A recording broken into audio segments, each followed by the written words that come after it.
A pivotal SEC Week 12 is upon us. Texas versus Georgia, Bama versus Oklahoma. It is time to get the SEC squad together. You're talking ball with the SEC squad. From Alabama to Tennessee, from Georgia to Oklahoma, from Auburn to Texas, it's the local experts of the Locked On Podcast Network bringing you scoops, breakdowns, and the most comprehensive preview of the upcoming SEC weekend. It's the SEC squad, and we have a seat for you. Hurt feelings and thin skin are prohibited.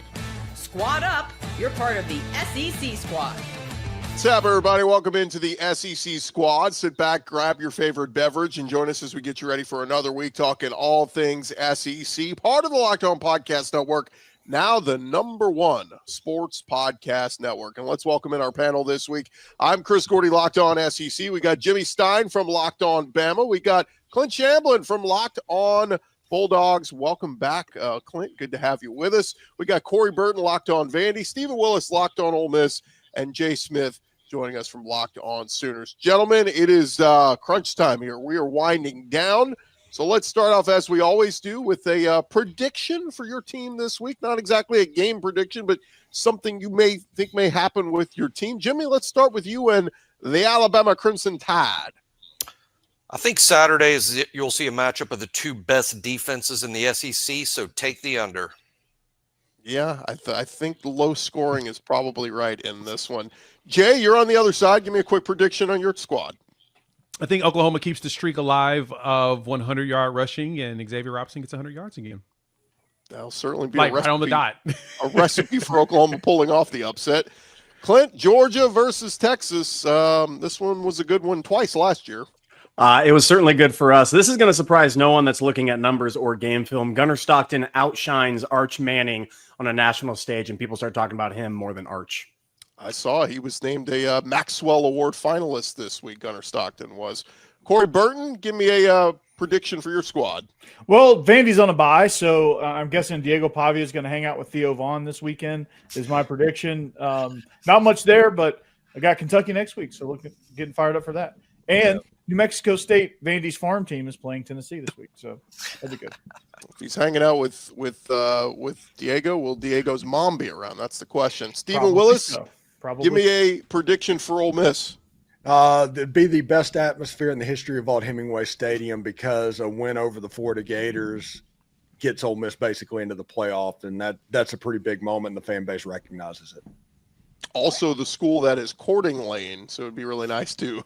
Yeah, it's not going to be nice. The hospitality state will not be hospitable Saturday.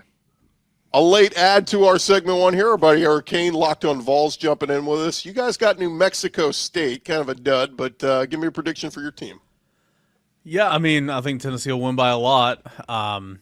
New Mexico State is certainly the farm system for a lot of teams, not just Vanderbilt, man. There are New Mexico State players all over this league. It's pretty remarkable. Mike Washington, Seth McGowan, 2 running backs were on that team last year. Now, with Arkansas and Kentucky. So it's been very, obviously the loss to Oklahoma, and then you had a bye, and then you have this week, not a lot of juice. So just get past it and get ready for the matchup in the Swamp.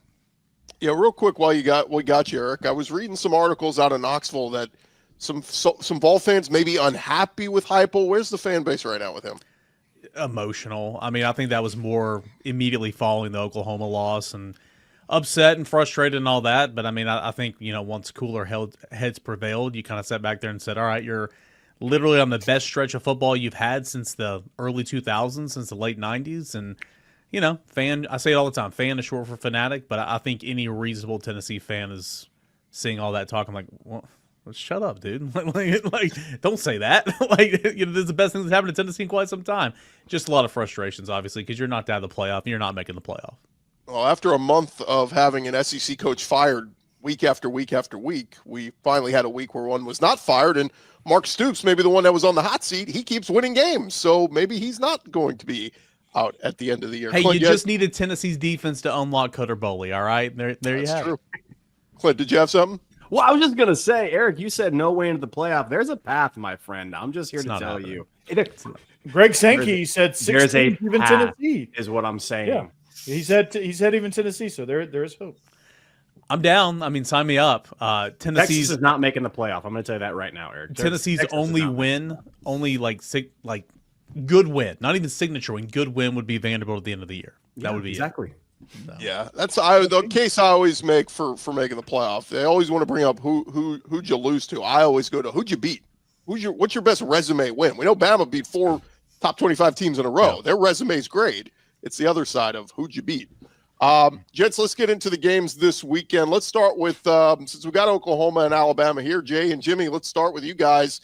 A monster game that last year in Norman we saw Oklahoma beat Alabama and really kind of ruined their season. So where are we on this one? Jimmy, we'll start with you. Boy, it is a huge matchup. You got Oklahoma fighting for their playoff lives. Alabama, you don't clinch a spot in Atlanta for the SEC championship game with the win, but you're highly likely to do so. I think the possibilities of Alabama not making it to Atlanta are pretty slim with a win this weekend. So both teams playing for a lot. Two great defenses, two teams that are pretty similar in this sense. Two really good defenses. John Mateer, the September Heisman winner, maybe Ty Simpson, the October Heisman winner. Both teams struggling to run the ball, I think, has been a common issue between the two teams. I think it's going to be very low scoring, an interesting matchup between Brent Venables' defense and Ryan Grubb's offense. I think that's an interesting angle here. But in the end, I think it's going to be very tight. I will be shocked if this is not a one-score game late. Jake? Yeah, no, I'm in the exact same boat. This is going to be a close game, a battle of Ryan Grubb now against Brent Venables. You get a new offensive coordinator to battle against him, and then Womack gets to go up against Ben Arbuckle for the first time. I think I saw a quote floating around. He was mentioning about how it happened last year, but Ben wasn't there. I honestly don't even know if that was really him that said that. I've been seeing so much AI stuff. They the last matched up in the hours. Sun Belt back when Arbuckle was in the Sun Belt and Womack was at South Alabama. There we go. So that's where that connection comes back to those baby. two. Fun belt, not sun, but fun, right? A little maction going on too, but I digress. It's going to be interesting because it's going to be a defensive battle. I really think it's going to be another low-scoring game. And truth be told, I think this game ends up similar to the Georgia one. I think it's going to be in that realm, 24, 21, 23, 20-ish range or whatnot, where a field goal is going to be the one that really clinches it and takes the win. Luckily for Oklahoma, we've had 3 straight games where we had a 100-yard rusher. I'm just hoping that we can keep that streak alive, and I think that would help us in time control of this game, the time of possession, because that was probably the thing Missouri wanted to do to try to beat Alabama, and they just could not get someone outside of Bo Pribula to be able to run the ball a lot, and so or get production out of it. So I think Oklahoma is going to be their focal point for this game as well. I'm intrigued to see. I mean, Tennessee just played Oklahoma, so it's kind of fresh on the mind. I mean, and this was not breaking news. I knew Oklahoma's defense was really fierce and really good going into the matchup. Easily the best defense that I've seen this year that at least Tennessee's played. So quick in the back end, man. Those windows close in a hurry. You get to the edge if you're running the football, and then there's nowhere to go. For a defense that's so good, they don't create a lot of takeaways. They did against Tennessee. Right. Ty Simpson does not turn the football over. Alabama does not make mistakes.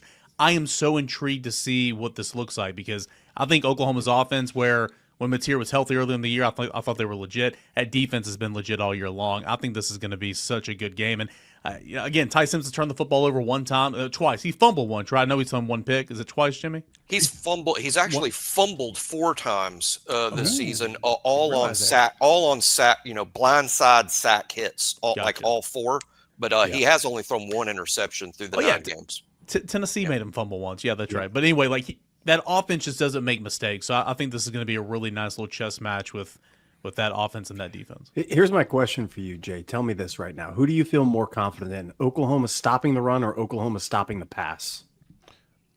Oh, 100% pass stopping the run. That's literally the only thing that we do really, really good on the defense. That's the one thing I can say with confidence, and I can say with conviction and be excited about. Well, that's like the bread and butter for Tennessee, right? Deshaun Bishop only got 38 yards rushing in that game. They 63 yards total, and that's the one thing that we're gonna focus on. Now, granted, as you said, that the thing that terrifies me in this game is that Ty Simpson is very good at throwing darts. Like, he is a very accurate quarterback. He's efficient. He takes his time. He's patient, and that offensive line has been really good at giving him just comfort to where he doesn't have those, he doesn't have happy feet. The Joey Aguilar piece was, and even me and Eric talked about this before the game, like Joey, and I actually saw some other guys that break down film say this, Joey has a quick release, but he has a very long windup. So you kind of have an idea where it's going, but he gets it there and boom, it's right there in the receiver's hands. You're like, crap, you missed your window. That's something that felt like we paid attention to. We can't do that with Ty.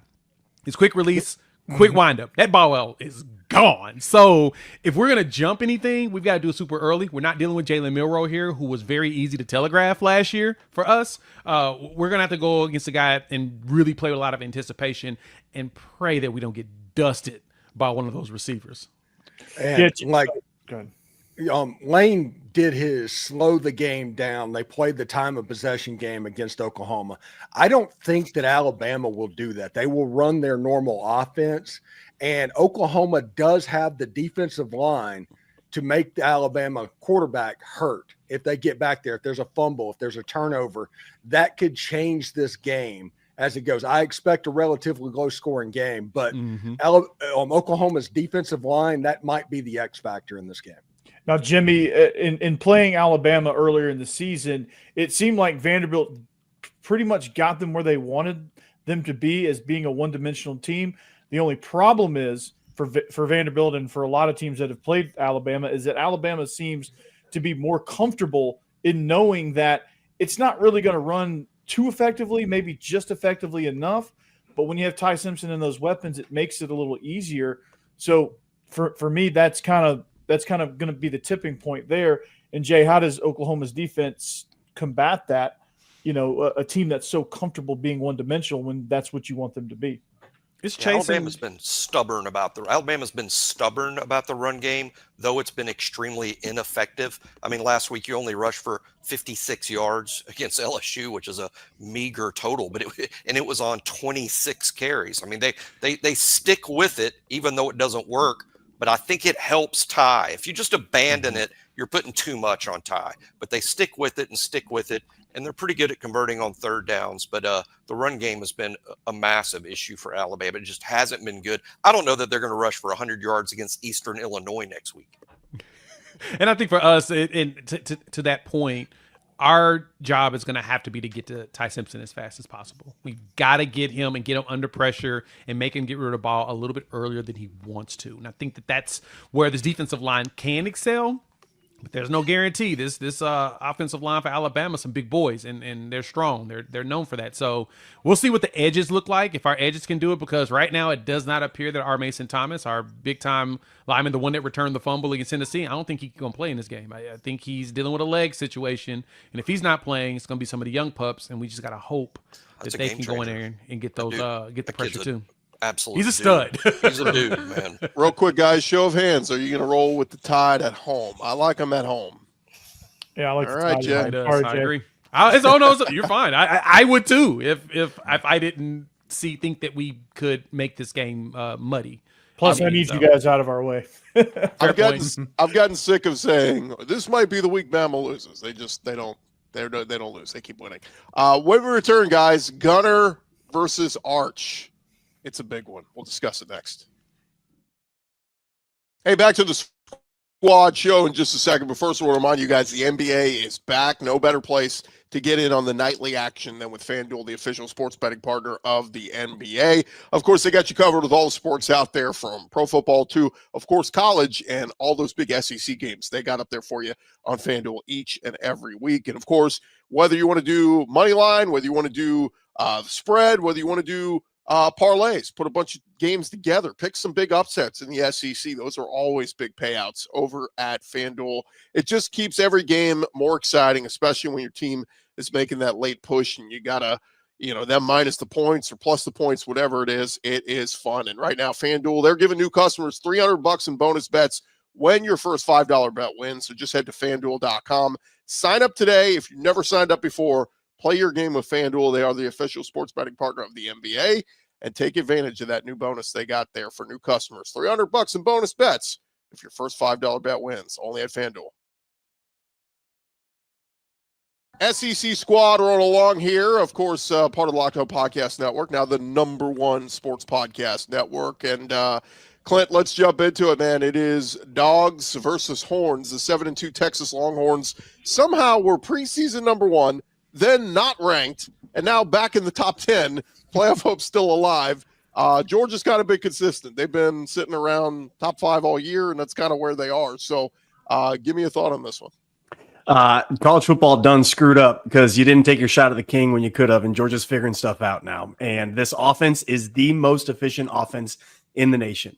Gunner Stockton is the best quarterback, and you could say Ty Simpson, and I won't fight you. So I'm going to say second best quarterback in the SEC. Nope, not third, Corey. You shut your hole. His efficiency running the ball, his efficiency, 2 interceptions all year long. He's protecting the football. He is scoring in the red zone. His run game and his leg game is absolutely incredible. He is carrying this team for the first half of the season. Mississippi State showed us last week what Georgia defense can become. Glenn Schumann apparently heard our cries from the ether. He listens to the podcast because we've been begging for more pressure. He gave it right on the second drive, changed things up. And this Texas offensive line is not good. They lost a lot of talent, and they have been very subpar, to say the least. Georgia doesn't give up big plays. Texas kind of feasts on big plays. Arch is figuring some stuff out right now, which if he gets it going, okay. But Georgia stops the run. Best team in not giving up plays over 20 yards, and this offense is the most efficient. So I actually don't see – I mean, I'm asking, what is the path? And unless Arch all of a sudden comes out and says, I've been fooling y'all all year, there's not a metric, there's not a position, there's nothing that tells me Texas can have an advantage in this game whatsoever.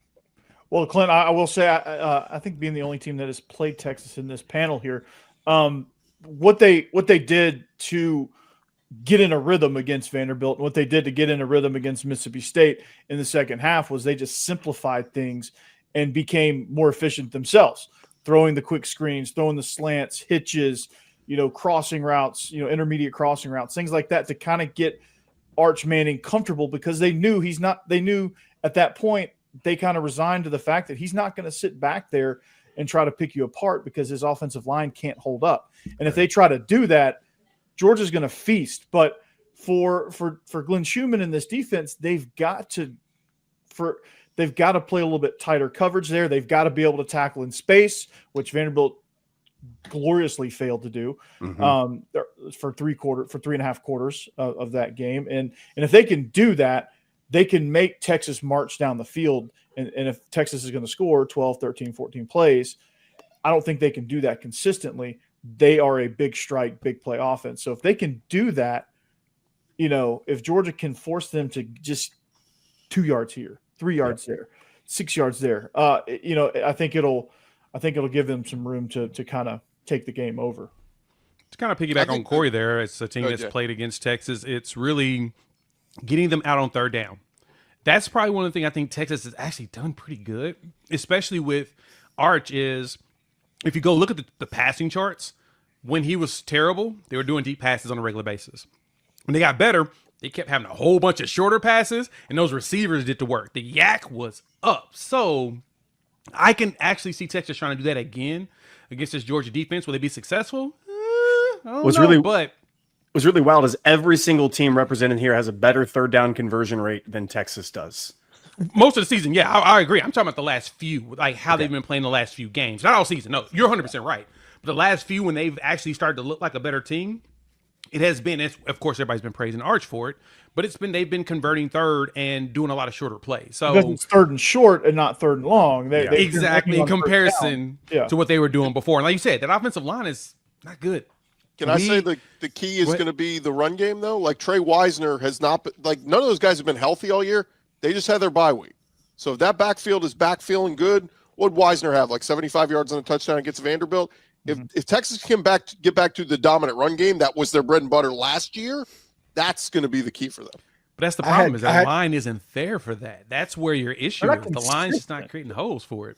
Yeah, they're not. I had Gary Patterson on my show and talking about the Georgia defense specifically and that Nick Saban tree of what was going on. And he talked about how Texas did a lot of slow developing pin and pull type run game. And you can't do that against the Georgia defense. If Sark is smart enough to directly go at the line where it's a dive, belly, stuff like that, that will be more successful. And Texas does have some backs that can make you hurt, but you can't do the window dressing, these slow developing plays, or they'll eat you alive. Yeah, it's really wild. Texas's rush offense is something like 74th in the nation. They're in the 70s in running the ball. They're not a power dominant team. And I don't see them all of a sudden getting that anywhere this weekend because they don't have the horses. Running backs can be healthy, but we saw last year for Georgia, Georgia's biggest deficit last year was we were bottom of the barrel come rushing, and that's what killed this team. This year, we're in the top 30, 90 yards better rushing each game for Georgia. It's been incredible for us, and that's what this game, Texas better hope it's 17-14. They better hope their front seven comes in for Arch, because I can see this game 31 points for Georgia is what I think is kind of bare minimum against this defense because of the efficiency in Zachariah Brandt. So if Texas has to score over 30, I don't like their odds at all in this game on the road in Athens. And that's where I come down to. That's where I say I don't see a metric unless all of a sudden you can stop this run game. And all due respect to Alabama, because I got a lot of respect for their offensive line, and everybody's the best offensive line right now. Georgia is playing incredible ball. The rating on these guys who are 18 years old, the guards, is incredible. So Texas needs to stop the run in a big hurry to stay in this game and make it competitive. I would say that the Georgia secondary maybe isn't as feared as the ones in years past. So maybe that's the 100%. Recipe. If Arch, maybe it is throw with Arch a ton. And does he make that big mistake, throw the one big interception that could cost them? If he throws it down the field, that the odds of that happening are very, very high. Like Jay and I have been saying, like their recipe, their key is throw it quick and let those guys get yak and try to break tackles. They need to get your game breakers in space and let them do work. And if you were forcing Arch to throw it deep, he's probably going to make a lot of mistakes on this Georgia defense. In the Vanderbilt and the Oklahoma game, they were really good in third down efficiency, but that's really about it. Like other two games, they should have lost them, but whatever. Teams don't want to close like we need them to. But when they started getting really, really slow and methodical on it, you started to see them actually convert some stuff. It was taking their time, and so the problem for them is you can't take too much time when it comes to this Georgia defense. They're probably going to hit you in your head. Moment of truth, guys. Who's sticking with the Georgia Bulldogs in Athens, where they rarely ever lose? Okay, so clean sweep. I'll say this though: if Texas finds a way to win, I think Georgia wins out. They still make the playoff. But that game in Austin, A&M at Texas, can you imagine that atmosphere where Texas knows if they beat the Aggies, they're in the playoff potentially? I think that would certainly be a fun one. All right, when we return actually, to add to that real quick, if Texas does somehow pull this off and they beat A&M, they're in the SEC championship game. Correct. Yeah, I was trying to. My head was spinning trying to figure out all those scenarios this week on Ole Miss and A&M, and we'll just let it play out. We'll see. I missed the East and the West, where it was a lot easier to figure out who's going to Atlanta. But when we return, guys, we got a few other games we'll touch on here. SEC Squad Show rolling along. Back to the squad in just a second, for guys. But when the opening whistle blows on a new repair, you got to get your crew moving, and that is with Supply House. Order today and see parts on your doorstep by tomorrow. Over 280,000 plumbing, HVAC, and electrical items for the most trusted brands in the business. Their real-time inventory and honest lead times will keep you from punting on projects, while their industry-leading customer service always has your blind side covered. If you need parts fast for a project, Supply House has next-day delivery. You talk about a game changer, and their Trademaster perks like priority shipping, dedicated support, it makes the whole process smoother. And you can join the free Trademaster program today and score some serious perks like priority shipping, lower prices, and that dedicated support line. Visit supplyhouse.com, sign up for free, and use promo code SHCollege5. Get 5% off your first order. That's at supplyhouse.com. Real people, real service. All right, it's the SEC Squad, of course, part of the Locked On Podcast Network, now the #1 sports podcast network. And guys, quick hitters. I'll just throw out some of the other games this weekend. Whoever wants to jump in and tackle these other games, feel free. Let's start with 11:45 a.m. Central. It'll be 2-7 Arkansas at 5-4 LSU. Anybody got a vibe on this one? Who's the quarterback for LSU now? That's what I'm really curious about. That's the only thing I care about. Who they're going to trot out there? President Van Buren? Well, why doesn't he wear number 8? One Van Buren, the 8th president, the kid should be wearing number 8. You could sign an NIL deal with the White House. Only Jimmy would know that. I have no idea. On the early, I was around. I was around for the Buchanan presidency, dude. Hey, and LSU's refiring Brian Kelly, so everything's going to be fine there. He should show up to the sideline and coach that game because technically he wasn't terminated. Oh my word! Hey, Arkansas's defense is so bad, though. I almost feel like it doesn't matter who LSU starts at quarterback. Yeah, you're right there. You're right there. Ugh. It is brutal. Yeah, they're hurting our strength of schedule right now. Like this Alabama game, we desperately have to have because Missouri and LSU's not helping us anymore. Anybody want to take Petrino and the SEC win here, or roll with LSU? I do not. I'm going to I am in solidarity with neighbors. I'm taking Arkansas. Van Buren does make LSU a little tougher to defend with his versatility. I really think they're a little more dangerous right now with Van Buren than they are with Nussmeier, who to me has just been clearly dinged up all year long. I'll take Arkansas because that defense that LSU has is not good. We all thought they were good. They're actually quite bad. And so this is going to be a relatively low profile shootout, I think. And I'm here for it. I'll take Arkansas. A slap fight is what's going to be. Yeah, I think they played well. I thought they played well against Bama last week. Here. LSU at 11:45 is a different LSU than normal. So Can attest. I'm interested to see if morning LSU shows up. Well, I mean, Tennessee beat the crap out of them back in 2022. Just walked off the bus with a 21-point lead in the first quarter. It was amazing. I think Arkansas can score points. I don't think LSU can. This is kind of simple for me. Even if it's on the road, I like Arkansas. Yeah. Fun fact on that loss to Tennessee, that was one of only 3 home SEC losses for Brian Kelly. So it wasn't all bad for him in the 4 years he was there. How about at 11 a.m. Central on ESPN? It was 3-6 South Carolina at number 3 undefeated Texas A&M. Does Sellers and company give A&M any kind of challenge here? In August, this game was phenomenal, but now it's just not. Stinky. It's stinky poo. It's terrible. Texas A&M should go out there and do as they please. The way South Carolina has played on offense has been awful. They've already fired their offensive coordinator as well as their offensive line coach. It's been bad. I did not expect them to be this awful. Now, granted, a lot of us thought that they were going to be bad last season. And somehow that last season just changed. You're like, oh, man, this team, they've got some spark. They've got some future. Yeah, and then the future showed up and was like, nah, bro. Yeah. South Carolina is the team that I had this stupid story from a coach one time that said a snake that's ran over and the head is severed from the body can still bite you. That's what South Carolina is. They always have an opportunity because they do have a couple of players, and Sellers is pretty special. Beamer is the most confusing coach in the SEC for me right now that's still employed. And so do they have a shot? No, not really. But tell me that somewhere along the line, South Carolina doesn't ruin somebody's season. Before the season, I would have said yes. I think A&M handles business, but this might be closer than we anticipate. They're not averaging 300 yards a game. They're 129th in total offense at 294th. That is disgusting. And I would have never guessed that conversation. But I mean, Clint, you just said Lenore Sellers is special. I mean, I think he's a good athlete, but I've never gotten the hype there. Like athlete, you're correct. Sorry, yeah, I should have. Athlete, not quarterback. He's a giant human being. That's what it is. Yes, he is.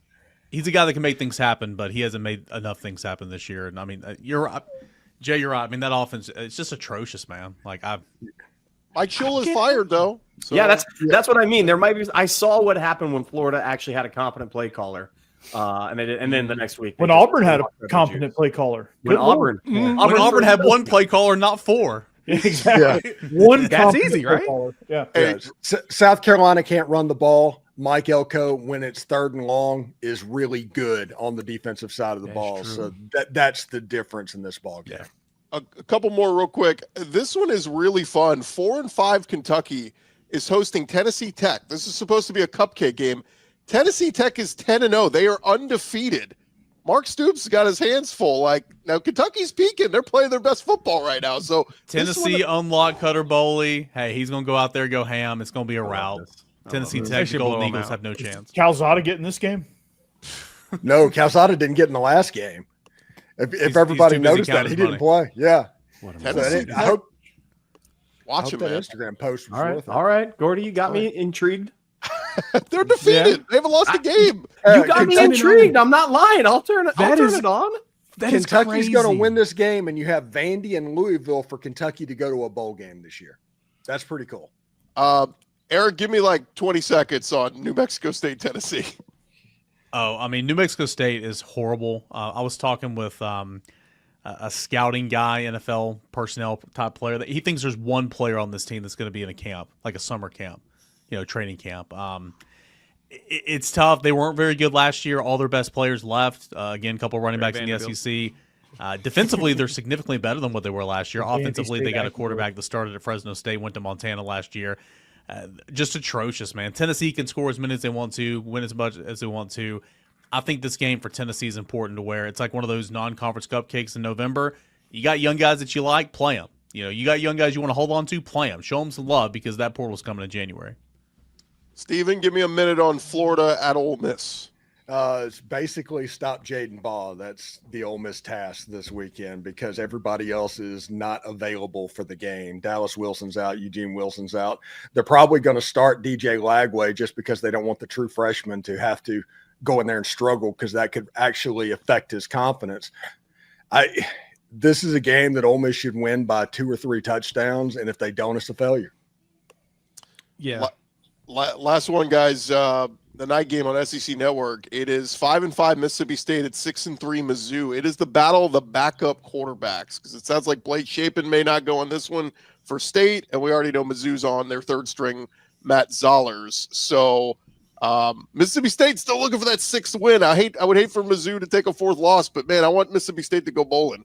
Kamario Taylor is an impressive atreat. I mean, I know he hasn't played. I know people haven't seen a lot of him. But there is a ton of talent in that kid. Yes, sir. And I'm real curious to see what he looks like. I think at Missouri is going to be too much for him, but I am interested in seeing what he looks like for 60 minutes. Especially with that Missouri defense. Their defense is actually pretty legit, even though, things haven't worked out for them with the quarterbacks going down in back-to-back feels like games. That's tough to deal with for any team. I mean, both your starting quarterback, your backup quarterback goes out at the beginning of the season because of a run play that I still have questions about. But then your starter goes out, and now you're playing a true freshman. Yeah, he's a true freshman. And he looked okay when he came in reserve role, but when he got the start, you're like, oh, God, this kid is not ready. He is not prepared for this. And so I'm curious to see what Kamario Taylor looks like. Luke Kromenhoek, I thought he was going to be better, but obviously he will be transferring out of the SEC, or he may end up at Kentucky. I don't know. They could definitely probably take another bad backup quarterback on their roster because Cutter Bowley's getting an NIL deal somewhere else. I don't care. It's wild to me to think that Grink is getting so much love on this carousel, by the way. I think he's a good coach. I really do. Fair. Penn State worthy? That's wild to me. Also, there's nothing more dangerous in the world than a 5-win Egg Bowl team, so Ole Miss probably needs Mississippi State to beat Missouri. Yeah. Yeah. I agree. You don't want that on the line going into that one, and for Ole Miss, certainly. Gents, always fun to chop it up with you guys. We'll be back Sunday with our live reaction show to all the games we see on Saturday. Remember to follow and subscribe to your favorite SEC show. We'll be covering you throughout the offseason every day. And don't forget, I'll have you covered with the entire SEC with Locked On SEC. Part of the Locked On Podcast Network, your team every day. Part of the #1 podcast network out there.